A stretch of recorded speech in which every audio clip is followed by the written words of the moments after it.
King Leopold II of Belgium did not conquer the Congo with an army. He did not declare a traditional war. He did not march under banners or fire cannons across borders. Instead, he claimed the land with words, polite speeches, humanitarian promises, and carefully crafted lies that convinced the world he was bringing civilization to Africa. What followed was one of the most brutal systems of exploitation the modern world has ever known, a genocide hidden behind diplomacy, wealth, and silence. Leopold was born in 1835 into European royalty, but Belgium was a small, young nation, and its king was restless. While other European powers expanded vast empires across Africa and Asia, Belgium possessed little influence beyond its borders. Leopold envied the grandeur of Britain, France, and Germany. He believed Belgium's future and his personal legacy depended on colonial expansion, but his government and citizens were uninterested in funding overseas conquests. So, Leopold devised a different plan. Rather than claiming land for Belgium, he would claim it for himself. In the late 19th century, Africa was viewed by Europe as a prize waiting to be divided. Explorers mapped rivers, missionaries wrote reports, and businessmen dreamed of untapped wealth. Leopold presented himself as a humanitarian visionary. He spoke of ending slavery, bringing Christianity to uncivilized peoples, and opening Africa to global trade. His language was noble, his intentions were not. In 1885, at the Berlin Conference, where European powers carved Africa into colonies without a single African representative, Leopold succeeded in securing international recognition of a massive territory in Central Africa. This land was not granted to Belgium. It was granted to Leopold personally. He named it the Congo Free State. It was neither free nor a state. The Congo Free State became Leopold's private business empire, spanning over 2 million square kilometers. He ruled it absolutely, without oversight, parliament, or accountability. What the world did not know was that Leopold never set foot in the Congo. He governed from Europe, issuing orders through agents who enforced his will with violence. At first, the Congo's value lay in ivory. Elephant tusks were harvested relentlessly, and entire communities were forced into labor. But soon, a new resource transformed Leopold's empire into a machine of terror: rubber. As the industrial world's demand for rubber exploded, used for tires, machinery, and insulation, Leopold realized the Congo's forests were filled with wild rubber vines. Harvesting rubber was slow, painful, and dangerous. The vines had to be tapped repeatedly, and the sap scraped by hand. Leopold's solution was simple: force the population to work. Villages were assigned impossible rubber quotas. If the quotas were not met, punishment followed. Men were taken hostage. Women and children were imprisoned. Entire communities were whipped, starved, or burned. The Force Publique, Leopold's private army, enforced these rules with absolute brutality. One of the most horrifying practices involved severed hands. Soldiers were required to account for every bullet they fired, supposedly to prevent waste. To prove bullets were used to kill, soldiers cut off the hands of their victims. Over time, hands became a form of currency. If rubber quotas were not met, hands were taken anyway.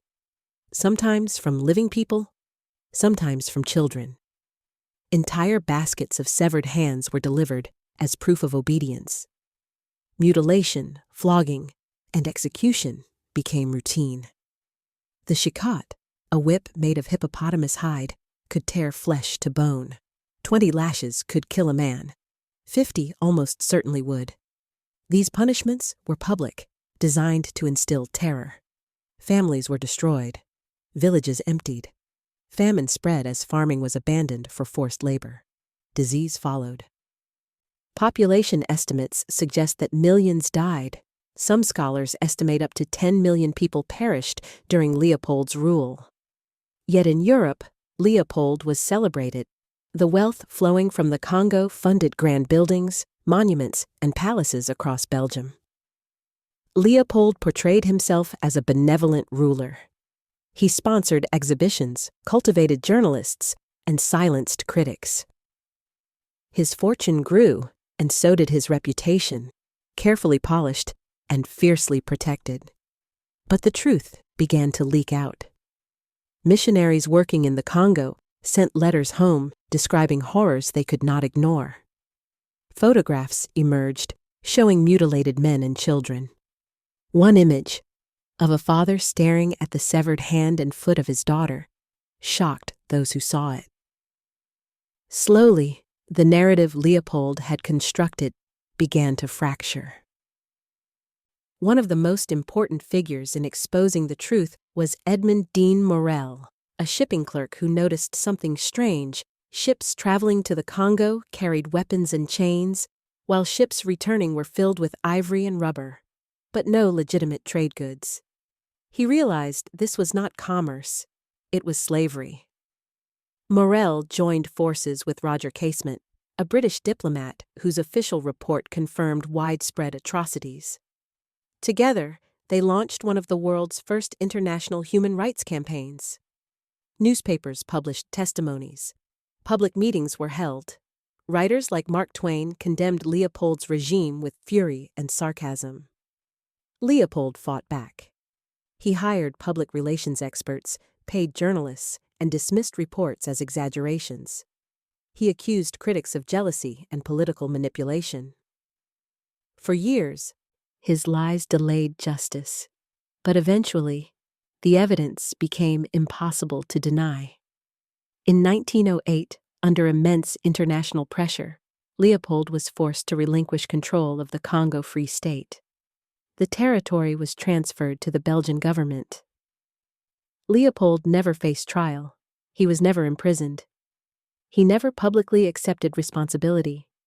He died the following year, in 1909. At his funeral, crowds reportedly booed as his coffin passed. Yet Belgium continued to honor him with statues and memorials. For decades, textbooks softened or ignored his crimes.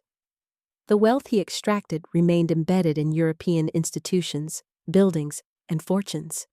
The Congolese people, meanwhile, were left with scars that would last generations. The trauma of Leopold's rule did not end with his death. The systems he built, violence, exploitation, extraction without accountability, shaped the Congo's future. Even after independence, the country struggled under the weight of colonial destruction, political instability, and foreign interference. King Leopold II did not personally swing the whip or cut the hands, but he created the system. He demanded the profits. He ignored the suffering.